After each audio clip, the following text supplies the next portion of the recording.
हाँ बच्चों, प्रातः वंदन। बच्चों, पिछली कक्षा में आपने अनुवाद सीखा होगा। कक्षा 10 को पढ़ाने के लिए मैं नीलम श्रीवास्तव GGIC सैदाबाद से उपस्थित हूँ। तो आप लोग आज अलंकार के बारे में पढ़ेंगे। पिछली कक्षा में अनुवाद पढ़ाया था, उसके बाद कारक विभक्ति पढ़ाया मैंने और विभक्ति प्रकरण। तो बच्चों, अगला आपका चैप्टर है उपमा अलंकार। अलंकार आपकी पहला अलंकार है उपमा। तो कक्षा 10 के बच्चों ध्यान दीजिए, कोरोना की वजह से आपकी पढ़ाई नहीं हो पा रही है, जो पूरे देश में लॉकडाउन की वजह है और विद्यालय बंद होने के कारण ई-लर्निंग के माध्यम से आपकी क्लास कक्षा चल रही है। तो आज आपको पढ़ाएंगे उपमा अलंकार। पिछली कक्षा में अनुवाद सीखा, उसके बाद कारक विभक्ति सीखा, उसके बाद विभक्ति प्रकरण सीखा। तो आपने घर में बैठ करके अभ्यास किया होगा और ज़्यादातर आपको समझ में आया होगा।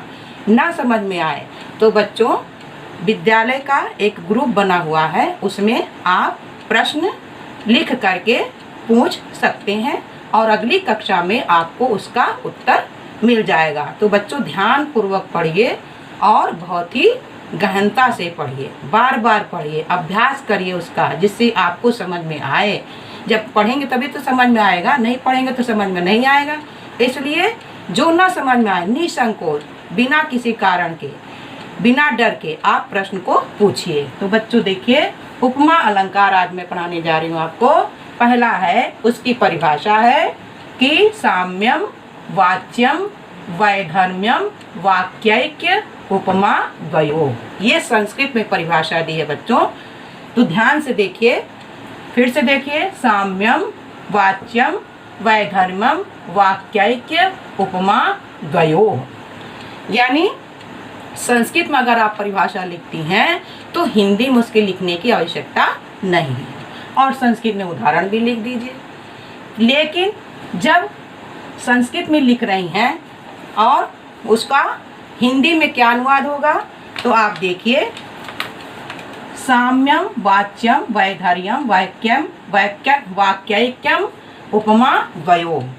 अब कह रहे हैं कि उपमा अलंकार वह अलंकार है जिसमें उपमेय और उपमान दोनों की समानता एक ही वाक्य में कही जाती है। यानी एक ही वाक्य में कही जाती है। किसकी? उपमा, उपमेय और उपमान। उपमेय और उपमान दोनों की समानता एक ही वाक्य में कही जाती है, उपमा द्वयो, जिसमें वैधर्म्य, विषमता की कोई चर्चा नहीं होती है। यानी विषमता की कोई भी चर्चा नहीं होती है, वहाँ उपमा अलंकार होता है। फिर से देखिए, जहाँ पर उपमा अलंकार होता है वहाँ पर उपमेय और उपमान, उपमेय और उपमान दोनों की समानता एक ही वाक्य में होती है। समझ में आया बच्चों?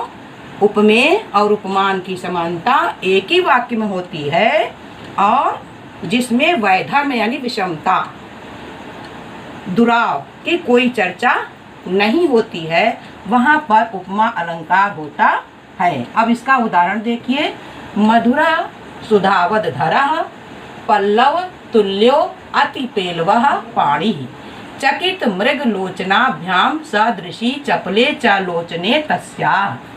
फिर से देखिए उदाहरण, मधुरा सुधावद धरः, पल्लव तुल्यो अति पेलवः पाणिः, चकित मृग लोचनाभ्याम सदृशी चपले च लोचने तस्याः। अब उदाहरण तो आपको संस्कृत में ही लिखना होगा। इसको आपको, उदाहरण तो कई होती हैं, ये एक उदाहरण दी दिया गया है कि इस वाक्य में आपको उपमा अलंकार बताया जा रहा है। यहाँ पर मधुरा सुधावद अधरा में अधर उपमेय है। अधर क्या है? उपमेय है। ये अधर दिया हुआ है। मधुरा सुधावद धरा, अधरा, तो अधर में क्या है? उपमेय है। सुधा क्या है? अमृत है। उपमान है। मधुरता क्या है? साधारण धर्म है। मधुरता, मधुरा, मधुरता साधारण धर्म तथा वत वाचक शब्द है। ये वच दिया है, वच इसका वाचक शब्द है। तो पल्लव तुल्योअति, पल्लव तुल्योअति, ये अति पेलवा दिया ना, पल्लव तुल्यो अति पेलवा पाणी।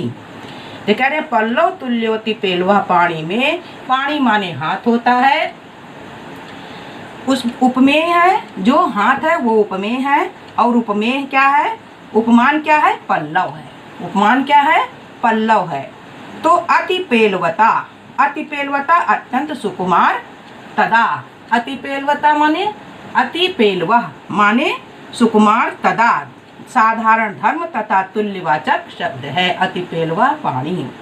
और फिर क्या करें, इसी प्रकार से चकित मृग लोचना, चकित मृग लोचना आभ्याम सदृशी, सादृशी चपले च लोचने में, लोचन जो है वो उपमेय है, लोचन जो है वो उपमेय है, और चकित मृग है, मृग के समान लोचन है, उपमान है, और चपलता साधारण धर्म है, तथा सदृश वाचक शब्द है, यानी समान वाचक शब्द है।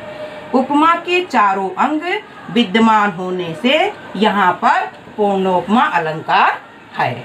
यहाँ पर क्या है, पूर्णोपमा अलंकार है।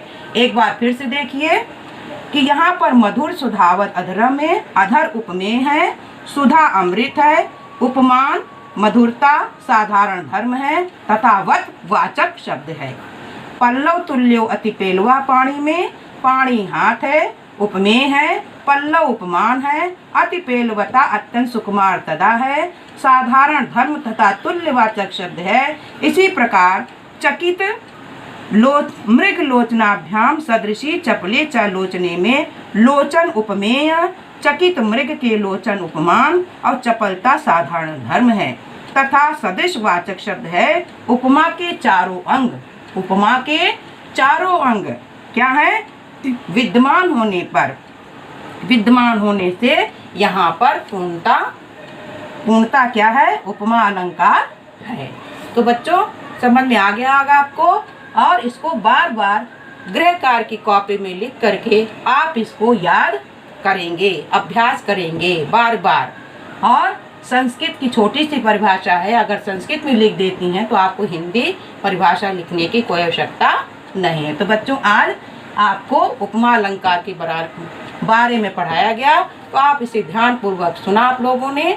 बच्चों अब इसका अभ्यास आप घर बैठ करके करिएगा, अगली कक्षा में आपको रूपक अलंकार के बारे में बताएंगे। ठीक है बच्चों, तो आज तक यहीं, और अनुवाद का भी साथ में कार्यभक्ति का भी अभ्यास करते रहिएगा लगातार, और प्रश्न पूछते रहिएगा, जिससे आपको पता चल सके कि मैंने पढ़ा और मेरे को क्या समझ में नहीं आया, मैं मैडम से क्या पूछूं। आप लिख करके अपने व्हाट्सएप नंबर या विद्यालय का जो ग्रुप बना है उसमें आप प्रश्न लिख करके पूछ सकते हैं, और अगली कक्षा में उसका हम निराकरण करेंगे। तो बच्चों धन्यवाद, नमस्कार।